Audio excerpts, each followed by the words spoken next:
সুখী পরিবার অসুখী হয়ে পড়েছে, আপনাদের সহযোগিতা একান্ত কামনা করছে। এই কথাটা কেন বলছি শুনতে চান?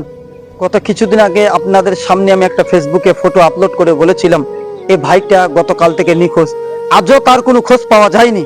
আপনারা এই ভিডিওটার মাধ্যমে এই ফটোটা দেখতে পাচ্ছেন, এই সে ভাইটা। বাড়ি হলো মিলিকপাড়া, পোস্ট আশারু বস্তি, জেলা উত্তর দিনাজপুর। উত্তর দিনাজপুরের এই ভাইটা গত কিছুদিন থেকে নিখোঁজ। শোনা গেছে নাকি বিহারে পরীক্ষা দিতে গিয়েছিল, পরীক্ষা দিয়ে আর বাড়ি ফিরে আসেনি। ওই জন্য আমি আমার ফেসবুক বন্ধু এবং যত ভাই এই ভিডিওটা দেখছেন, আপনারা শেয়ার জায়গা করে যাবেন না। এই যে বাড়িতে মা বাবা এবং স্ত্রী এখনো তাকিয়ে আছে যে আমার ছেলে কোথায় গেল, আমার স্বামী কোথায় গেল, এরকম কিন্তু একদিন আপনার আমারও সাথে হতে পারে, এরকম ঘটনা ঘটতে পারে। আপনারা কেউ প্লিজ চুপ করে থাকবেন না, এই ভিডিওটা বেশি থেকে বেশি শেয়ার করে দেন।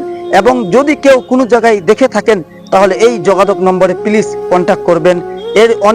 এর আশায় অনেকে এখনো মুখ ফিরে আছে।